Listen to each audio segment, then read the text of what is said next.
Do you want more stage bookings and speaker referrals without being pushy? Well, it's time to let other people start speaking for you.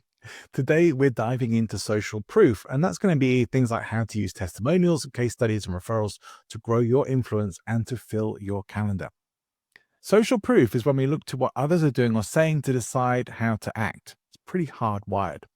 Cialdini says this: we view a behavior as more correct in a given situation to the degree that we see others performing it. Now, let's keep that as a foundation for everything else we're going to talk about. But let me tell you how social proof nearly ruined my day. I was on a bus one time going to a place that I'd been many, many times before. In fact, I was going home. I knew the route, I knew the stop, and I was certain I was on the right bus. But then at a random stop, everyone else got off the bus all at once, every single passenger, except me and the driver. And I suddenly thought, wait, did something change? Am I wrong here? I actually stood up. I was halfway to the door and I paused and took a breath and thought, no, I know this. I'm not wrong here. So I sat myself back down and the bus carried on to my stop, took me home, just like I expected. But the pull of the crowd had me doubting myself and nearly made me override what I knew to be true. So social proof interferes with our trust mechanisms, whether that's good or for bad. There is just a certain reality that we tend to trust more credibility from a third party than from an individual themselves. I guess it's the natural bias we have that people are generally not going to talk themselves down. If it's other people talking about someone else, we tend to have a little more trust in that. So there are ways you can highlight credibility boosters that will work on and off stage. Things like testimonials, maybe in your slides, maybe even videos, crowd reactions in your speaker reel. These are all things that can highlight your credibility and your expertise. As a speaker, you want to have things like logos of past clients and companies that you've worked with, video of you on their stages, if possible, as well. You can have as seen at or as heard on. If you have books as well, more social proof, especially if you have some reviews of your book. Here's a little pro tip if you are doing sales from the stage, whether it's a book or a course or coaching. Try telling a quick success story or client case study that shows transformation. That's social proof working in real time.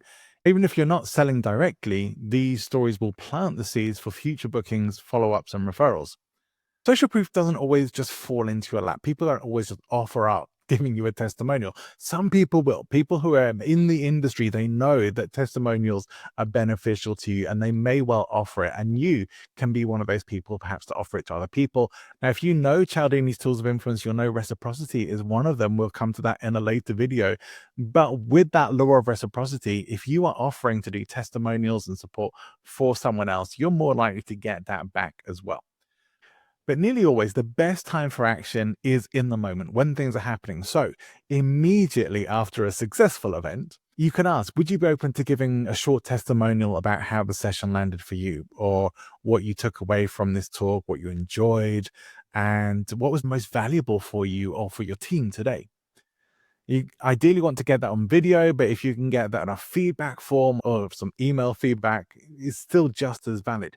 But do always make sure to get explicit permission from those people and companies to be able to use that. So from an ethical side, if you are using someone else's words, results, photos, do make sure that they've given you the green light. I've seen things go very wrong for people publishing testimonials from clients thinking that would be fine, them finding out it wasn't fine, and the clients being incredibly unhappy.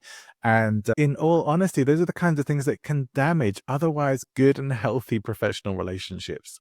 LinkedIn is a great place for social proof. It's pretty much exactly what it's there for. Most people, especially when they are checking out a speaker or checking out a coach that they might want to work with, they're going to want to see your LinkedIn profile. That's one of the places that they might check. For the people who do a little bit of digging and homework, they will look not just at your website, but at your LinkedIn profile as well. They want to see consistency, congruency, and they want to see results there as well. Asking your clients or attendees to endorse you in talks, in posts, repurposing some testimonials, maybe into carousel posts or quote graphics or even polls. Now you can post up clips from your talks. You can tag some of the people who you know are there, and hopefully they'll come and comment and say good things. You can also add in a referral CTA. Know an event or company that could use this message. I'd love a warm intro. Now, a bonus tip for using LinkedIn. LinkedIn has a built-in recommendation request system, which is written social proof. So your referrals on LinkedIn will be there for pretty much forever as long as you post them up and get them through. One thing I'll say with that is act fast, act quick if you're going to ask for referrals, because if several days or weeks or months have passed since the event that you're asking for a referral from, it's far less likely that you're going to get that. There's the danger to social proof. Well, sometimes people like to inflate their egos. They'll use generic or totally fake testimonials, and that will lose you trust much faster than you'll ever gain it. So, real testimonials, real specifics, and that are about you and about specific events or talks or workshops, whatever it is, are going to be much more meaningful.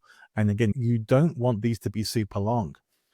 There is one thing right at the start of a talk or presentation that's going to matter more than just about anything else. When you're coming on the stage, you do not really want to be the person who is introducing you. You want somebody else to do that. And I have talked about this in other videos, but I will mention it here because I think it's incredibly relevant. You want to have an introduction written out in advance and make sure whoever is introducing you has that and keeps it with them, reads through it, and that they use that when they're introducing you. And so you will get a proper introduction. You won't have to go through all the hassle or bother of introducing yourself and giving yourself your own credibility boost. It's much better out the mouth of someone else. And if they don't have anyone planned to introduce you, find out who the event organizer is and get them to do it.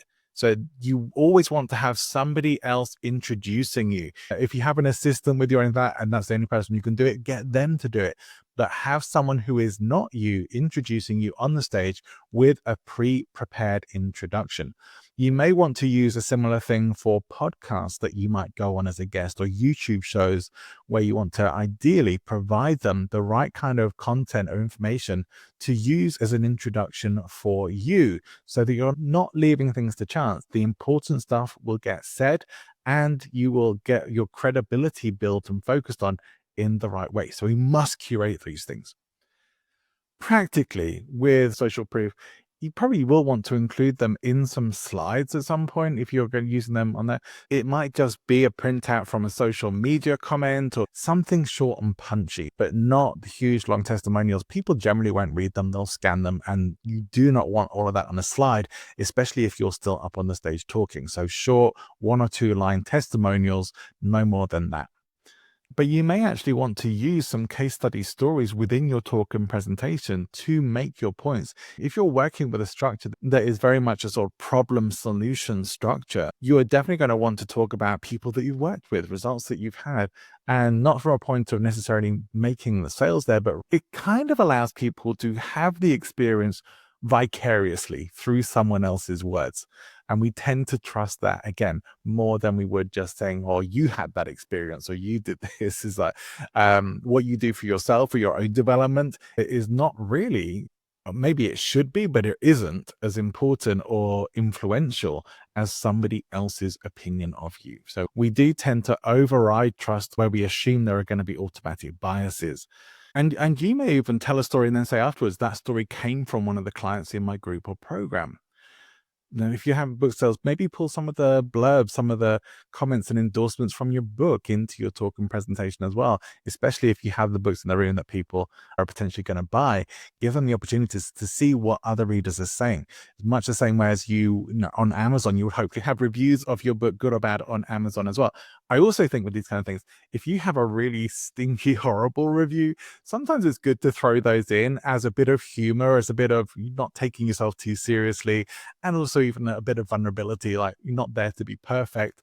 You may have even seen that thing from a coffee bar, which is along the lines of, come and try our coffee, which one lady on TripAdvisor says is the worst coffee she ever tried in her life.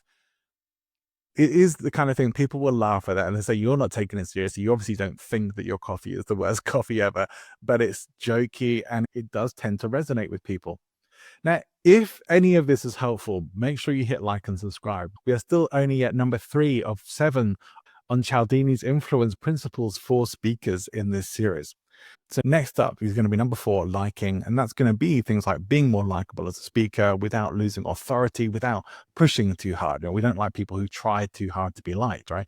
But then we still have reciprocity, consistency, and unity to come after that. So make sure you are subscribed to this series and hit the notification bell.